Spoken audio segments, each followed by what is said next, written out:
The oldest total group chondrichians, known as acanthodians or spiny sharks, appeared during the early Silurian, around 439 million years ago. 13. The oldest confirmed members of Elasmobranchi Sensulato, the group containing all cartilaginous fish more closely related to modern sharks and rays than to chimeras, appeared during the Devonian. 14. Date to the Carboniferous, 15 Selachimorpha and Batoidea are suggested by some to have diverged during the Triassic. 16 fossils of the earliest true sharks may have appeared during the Permian, based on remains of Synecodontiforms found in the early Permian of Russia. 17. But if remains of Synecodontiforms from the Permian and Triassic are true sharks, they only had low diversity. Modern shark orders first appeared during the early Jurassic, and during the Jurassic true sharks underwent great diversification. 18 Selachimorphs largely replaced the Hybodonts, which had previously been a dominant group of shark-like fish during the Triassic and early Jurassic. In most species, teeth are replaced one at a time as opposed to the simultaneous replacement of an entire row, which is observed in the cookie-cutter shark. 27. Tooth shape depends on the shark's diet. Those that feed on mollusks and crustaceans have dense and flattened teeth used for crushing. Those that feed on fish have needle-like teeth for gripping. And those that feed on larger prey such as mammals have pointed lower teeth for gripping and triangular upper teeth with serrations. The teeth of plankton feeders, such as the basking shark, are small and non-functional. 28. Skeleton. Shark skeletons are very different from those of bony fish and terrestrial vertebrates. Sharks and other cartilaginous fish, skates and rays have skeletons made of cartilage and connective tissue. Cartilage is flexible and durable, yet is about half the normal density of bone. This reduces the skeleton's weight, saving energy. 29. Because sharks do not have rib cages, they can easily be crushed under their own weight on land. 30. Jaw. The jaws of sharks, like those of rays and skates, are not attached to the cranium. The jaw surface, in comparison to the shark's vertebrae and gill arches, needs extra support due to its heavy exposure to physical stress and its need for strength. It has a layer of tiny hexagonal plates called tesserae, which are crystal blocks of calcium salts arranged as a mosaic. 31. This gives these areas much of the same strength found in the bony tissue found in other animals. Generally, sharks have only one layer of tesserae, but the jaws of large specimens, such as the bull shark, tiger shark, and the great white shark, have 2 to 3 layers or more, depending on body size. The jaws of a large great white shark may have up to 5 layers. 29. In the rostrum snout, the cartilage can be spongy and flexible to absorb the power of impacts. Physiology. Buoyancy. Unlike bony fish, sharks do not have gas-filled swim bladders for buoyancy. Instead, sharks rely on a large liver filled with oil that contains squalene and their cartilage, which is about half the normal density of bone. 33. Their liver constitutes up to 30% of their total body mass. 39. The liver's effectiveness is limited, so sharks employ dynamic lift to maintain depth while swimming. Sand tiger sharks store air in their stomachs, using it as a form of swim bladder. Bottom-dwelling sharks, like the nurse shark, have negative buoyancy, allowing them to rest on the ocean floor. Some sharks, if inverted or stroked on the nose, enter a natural state of tonic immobility. Researchers use this condition to handle sharks safely. 40. Respiration. Like other fish, sharks extract oxygen from seawater as it passes over their gills. Unlike other fish, shark gill slits are not covered, but lie in a row behind the head. A modified slit called a spiracle lies just behind the eye, which assists the shark with taking in water during respiration and plays a major role in bottom-dwelling sharks. Spiracles are reduced or missing in active pelagic sharks. 28. While the shark is moving, water passes through the mouth and over the gills in a process known as ram ventilation. While at rest, most sharks pump water over their gills to ensure a constant supply of oxygenated water. A small number of species have lost the ability to pump water through their gills and must swim without rest. These species are obligate ram ventilators and would presumably asphyxiate if unable to move. Obligate ram ventilation is also true of some pelagic bony fish species, 41-42.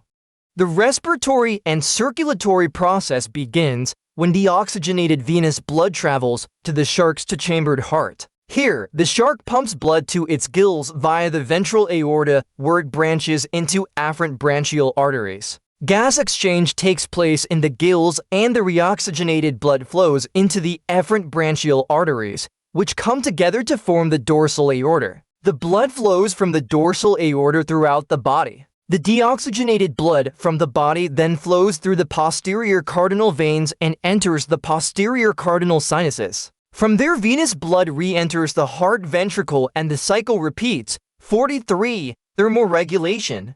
Most sharks are cold-blooded, or, more precisely, poikilothermic, meaning that their internal body temperature matches that of their ambient environment. Members of the family Lamnidae, such as the shortfin mako shark and the great white shark, are homeothermic and maintain a higher body temperature than the surrounding water. In these sharks, a strip of aerobic red muscle located near the center of the body generates the heat, which the body retains via a countercurrent exchange mechanism by a system of blood vessels called the rete mirabile miraculous net. The common thresher and big-eye thresher sharks have a similar mechanism for maintaining an elevated body temperature. 44. Larger species, like the whale shark, are able to conserve their body heat through sheer size when they dive to colder depths. And the scalloped hammerhead close its mouth and gills when they dive east to depths of around 800 meters, holding its breath till it reach warmer waters again. 45. In contrast to bony fish, with the exception of the coelacanth. 46. The blood and other tissue of sharks and chondriches is generally isotonic to their marine environments because of the high concentration of urea up to 2.5%. 47. And trimethylamine anoxide TMAO, allowing them to be in osmotic balance with the seawater. This adaptation prevents most sharks from surviving in freshwater, and they are therefore confined to marine environments. A few exceptions exist, such as the bull shark, which has developed a way to change its kidney function to excrete large amounts of urea. 39. When a shark dies, the urea is broken down to ammonia by bacteria, causing the dead body to gradually smell strongly of ammonia. 48-49. Research in 1930 by Homer W. Smith showed that sharks' urine does not contain sufficient sodium to avoid hypernatremia, and it was postulated that there must be an additional mechanism for salt secretion. In 1960, it was discovered at the Mount Desert Island Biological Laboratory in Salisbury Cove, Maine, that sharks have a type of salt gland located at the end of the intestine, known as the rectal gland, whose function is the secretion of chlorides. 50. Digestion. Digestion can take a long time. The food moves from the mouth to a J-shaped stomach, where it is stored and initial digestion occurs. 51. Unwanted items may never get past the stomach, and instead the shark either vomits or turns its stomachs inside out and ejects unwanted items from its mouth. 52. One of the biggest differences between the digestive systems of sharks and mammals is that sharks have much shorter intestines. This short length is achieved by the spiral valve with multiple turns within a single short section instead of a long tube-like intestine. The valve provides a long surface area, requiring food to circulate inside the short gut until fully digested, when remaining waste products pass into the cloaca. 51. Smell. Eye-level photo of hammerhead from the front. The shape of the hammerhead shark's head may enhance olfaction by spacing the nostrils further apart. Sharks have keen olfactory senses located in the short duct, which is not fused, unlike bony fish, between the anterior and posterior nasal openings, with some species able to detect as little as 1 part per million of blood in seawater. 50. For the size of the olfactory bulb varies across different shark species, with size dependent on how much a given species relies on smell or vision to find their prey. 55. In environments with low visibility, shark species generally have larger olfactory bulbs. 55. In reefs where visibility is high, species of sharks from the family Carcharhinidae have smaller olfactory bulbs. 55. Sharks found in deeper waters also have larger olfactory bulbs. 56. Sharks have the ability to determine the direction of a given scent based on the timing of scent detection in each nostril. 57. This is similar to the method mammals use to determine direction of sound. They are more attracted to the chemicals found in the intestines of many species, and as a result often linger near or in sewage outfalls. Some species, such as nurse sharks, have external barbels that greatly increase their ability to sense prey. Their eyesight is well adapted to the marine environment with the help of a tissue called tapetum lucidum. This tissue is behind the retina and reflects light back to it, thereby increasing visibility in the dark waters. The effectiveness of the tissue varies, with some sharks having stronger nocturnal adaptations. Many sharks can contract and dilate their pupils, like humans, something no teleus fish can do. Sharks have eyelids, but they do not blink because the surrounding water cleans their eyes. To protect their eyes, some species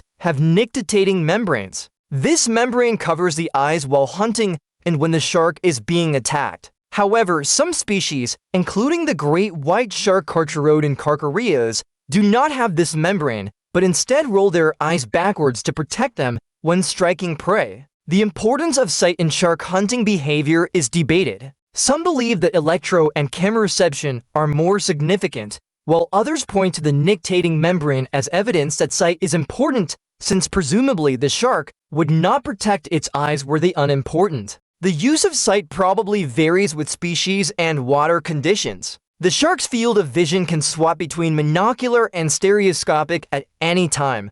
58. A microspectrophotometry study of 17 species of sharks found 10 had only rod photoreceptors and no cone cells in their retinas, giving them good night vision while making them colorblind. Hearing. Although it is hard to test the hearing of sharks, they may have a sharp sense of hearing and can possibly hear prey from many miles away. 62. The hearing sensitivity for most shark species lies between 20 and 1000 Hz. 63. A small opening on each side of their heads, not the spherical, leads directly into the inner ear through a thin channel. The lateral line shows a similar arrangement and is open to the environment via a series of openings called lateral line pores. Fish and tetrapods, the external opening into the inner ear has been lost. Electroreception. Main article, Electroreception.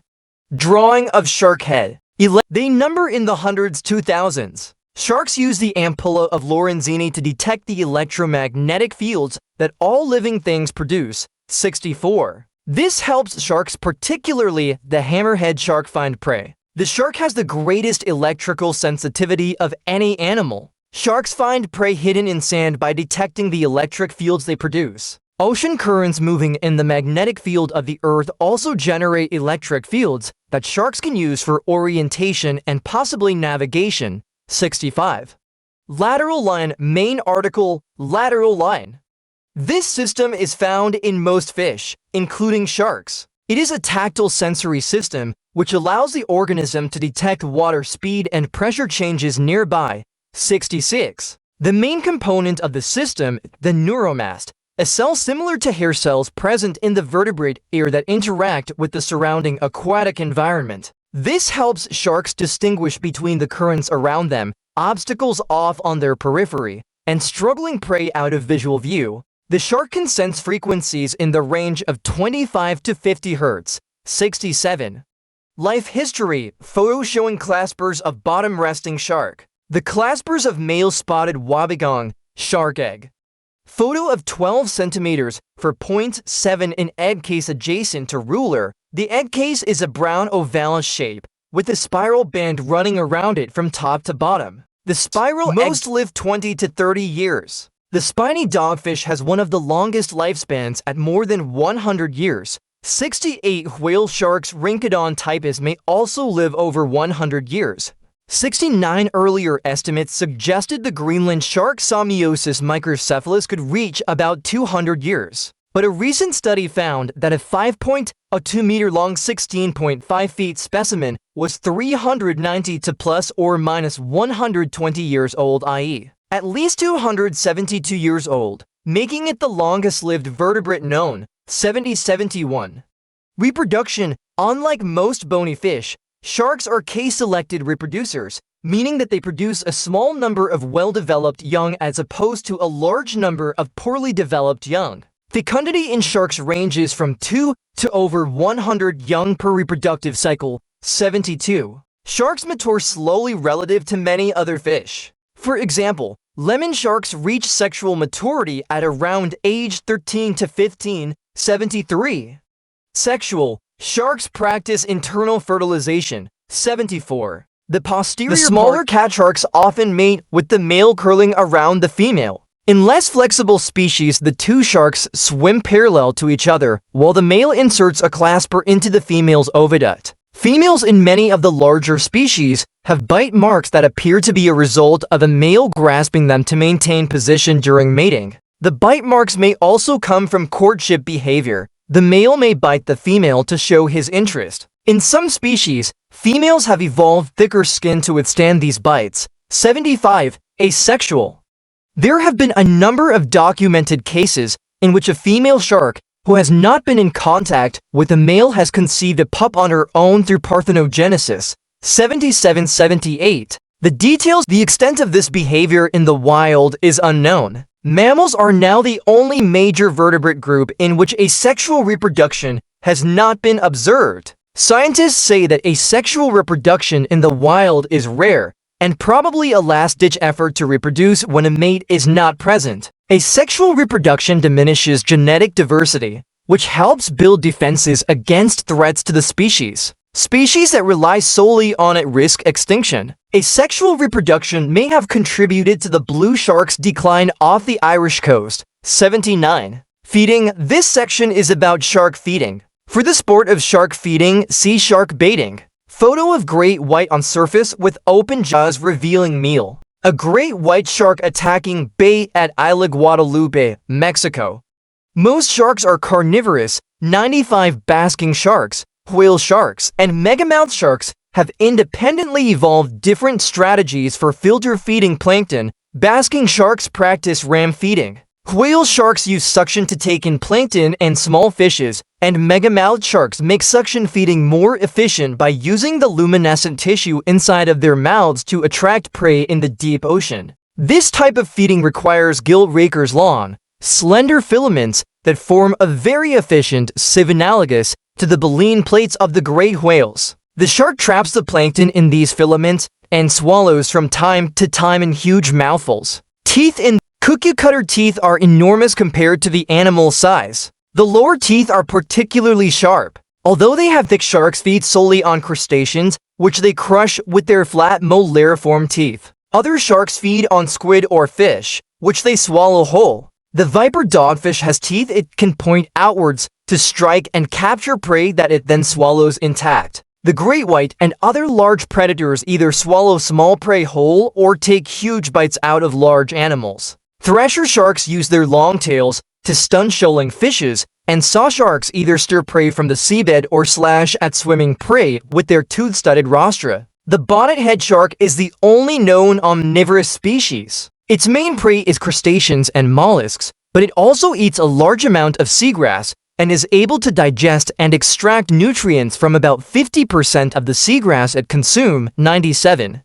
Many sharks, including the white reef shark, are cooperative feeders and hunt in packs to herd and capture elusive prey. These social sharks are often migratory, traveling huge distances around ocean basins in large schools. These migrations may be partly necessary to find new food sources. 98. Range and habitat. Sharks are found in all seas. They generally do not live in fresh water, with a few exceptions, such as the bull shark and the river shark, which can swim both in seawater and freshwater.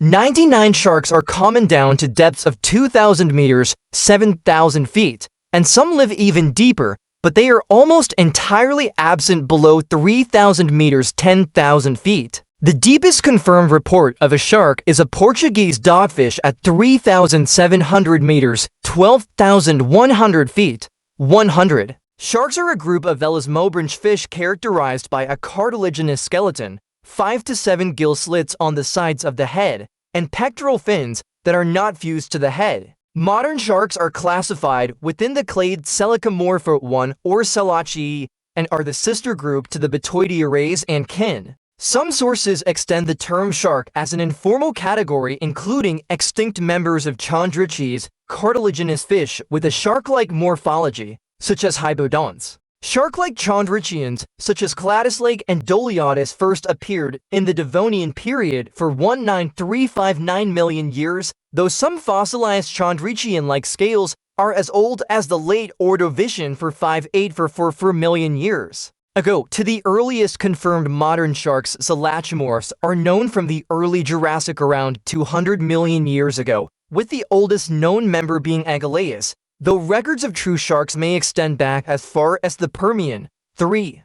Sharks range in size from the small dwarf lantern shark Etymopterus puri, a deep-sea species that is only 17 centimeters (6.7 in length), to the whale shark Rhynchodon typus, the largest fish in the world, which reaches approximately 12 meters (40 feet) in length. 4. They generally do not live in freshwater, although there are a few known exceptions, such as the bull shark and the river sharks, which can be found in both seawater and freshwater, and the Ganges shark, which lives only in freshwater. 5. Sharks have a covering of dermal denticles that protects their skin from damage and parasites in addition to improving their fluid dynamics. Include the bull shark, tiger shark, great white shark, mako sharks, thresher sharks, and hammerhead sharks. Sharks are caught by humans for shark meat or shark fin soup. Many shark populations are threatened by human activities. Since 1970, shark populations have been reduced by 71%, mostly from overfishing. 7. Etymology. Until the 16th century, 8 sharks were known to mariners as sea dogs. 9. This is still evidential in several species termed dogfish or the porbeagle. The etymology of the word shark is uncertain. The most likely etymology states that the original sense of the word was that of predator, one who preys on others, from the Dutch schurk, meaning villain, scoundrel cf. Card shark, loan shark, etc., which was later applied to the fish due to its predatory behavior. 10. A now disproven original research theory is that it derives from the Yucatec Maya word zuk, pronounced gok, meaning shark. 11. Evidence for this etymology came from the Oxford English Dictionary, which notes that shark first came into use after Sir John Hawkins' sailors exhibited one in London in 1569 and posted shark to refer to the large sharks of the Caribbean Sea. However, the Middle English Dictionary records an isolated occurrence of the word shark referring to a sea fish in a letter written by Thomas Beckington in 1442, which rules out a New World etymology.